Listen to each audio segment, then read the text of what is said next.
The iPhone 15 is right around the corner, and a bunch of new features will come with it. Apart from the obvious hardware and design changes, even the iPhone factory will be majorly revised, the biggest of which will be a completely new production location. Where will iPhones be produced from now on, and what will this new iPhone factory look like? Join us as we peek inside Apple's shocking iPhone 15 factory.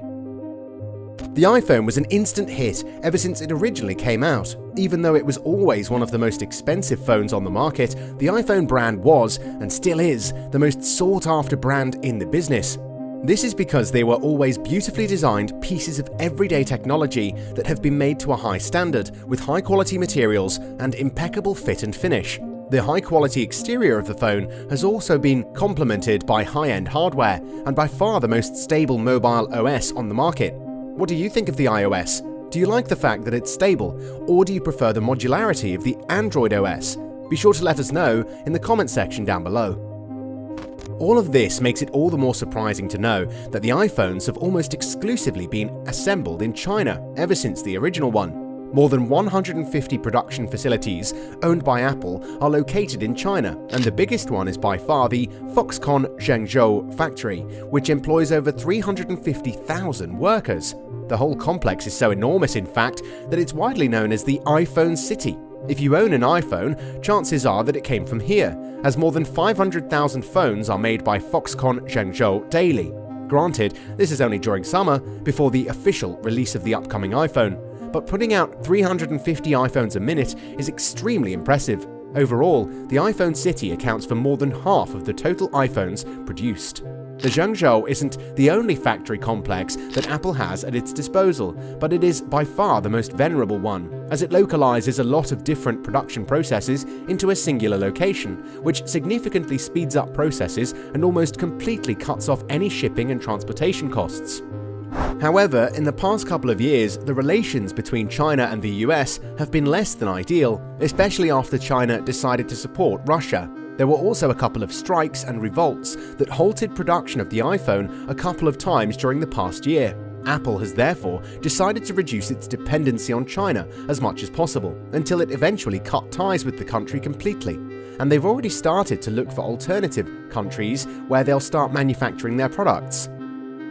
Where will iPhones be produced from now on? The most logical answer to this question was India. Apple officials have confirmed that they'll be moving production of the iPhone to India, as their products have already been assembled there, so they wouldn't need to start from scratch. This made India the perfect candidate for a fully fledged production of iPhones, the first of which will be the upcoming iPhone 15. India offers a lot of benefits, as it is much less developed compared to China, and they're aching for foreign investments. China has become one of the most developed countries in the world, and their work hour rate has gone up significantly. This ate into Apple's profits, whereas moving production to India, which already had thriving Apple assembly plants, meant that Apple was going to save a lot of money, while also managing to develop a production plant of similar capacities as the Foxconn Zhengzhou. Apple will not only shift the production of the iPhone into India, but they'll also start producing the Apple Pencil there very shortly, and they'll eventually shift the production of their entire product palette. Foxconn and Apple also chose India because of their never-ending need for workers, and India, which is the second most populated country in the world, offers exactly that. This change of location and the lower cost of production that comes with it might also impact the pricing of the iPhone. It might get more affordable. However, that is still just mere speculation, and we won't know that for sure until Apple officially announces the pricing. The lower production costs aren't going to affect the quality of the product though, as Apple plans to make the production plant as advanced as possible, which leads us to the question, what will this new factory look like? We can assume that it'll look like the Foxconn Zhengzhou production plant. So instead of a singular factory or numerous factories scattered across the country, Apple will make an entire town consisting of factories and assemblies to further lower transportation costs and increase production times. Foxconn has already bought more than 300 acres of land in the southern state of India, Karnataka, close to the already established Apple assembly plant. Foxconn is planning to invest over $700 million in the plant so they can ramp up local production and make the complex as advanced as the Zhengzhou one as soon as possible. The Karnataka factory complex will offer all kinds of jobs, from working on the production and assembly lines, janitors, to truck and van drivers, over to many other office jobs. It'll truly be a prosperous venture for Apple, but also for India, as many Indians are struggling to find adequate or even any work. The fact that the company will employ tens of thousands of workers at a singular location means that the complex will, just like the Zhengzhou plant, most likely include a dormitory area where the workers will sleep. These dorms are 10 to 12-story buildings that are going to be located on the outskirts of the complex, and in their nearest vicinity, workers will be able to find different kinds of restaurants, stores, etc., which also means that the massive factory complex will also be a great catalyst for small business growth, just as it was in Zhengzhou. Apart from buildings that'll make the complex look like a city, the plant will also have wide boulevards, multiple bus stops, and many other things that are typical for cities, and which were already seen in the Zhengzhou plant. So saying that this whole complex looks like a city would be an understatement, as it'll also function like a real city, and we can expect the production plant that's planned for Karnataka will be as impressive as the one found in Zhengzhou. Unfortunately, Apple will not be shifting the entirety of its production from China just yet. They're going to reduce the production output, sure. However, China will still bring in the most profits for the company, as Apple doesn't need to invest any large sums in the factories that are found there for them to be profitable. The production process is already well developed, and it'll take some time before Foxconn and other Apple suppliers like Pegatron pack up their things and leave China for good.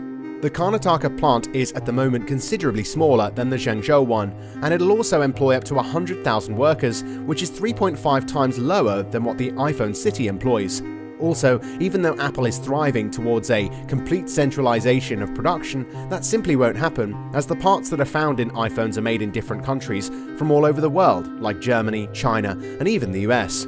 iPhones are only getting assembled in these major production plants, and these components are, for the most part, either left alone or they're simply getting tweaked or finished.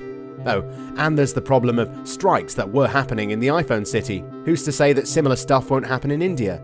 After all, it was Apple, or to be more precise, Foxconn, who was responsible for these strikes, as their negligence and the general attitude towards its workers led the entire complex to a momentary halt numerous times. These halts cost Apple dearly, as it's estimated that the company lost more than $200 million per strike day, which is very concerning.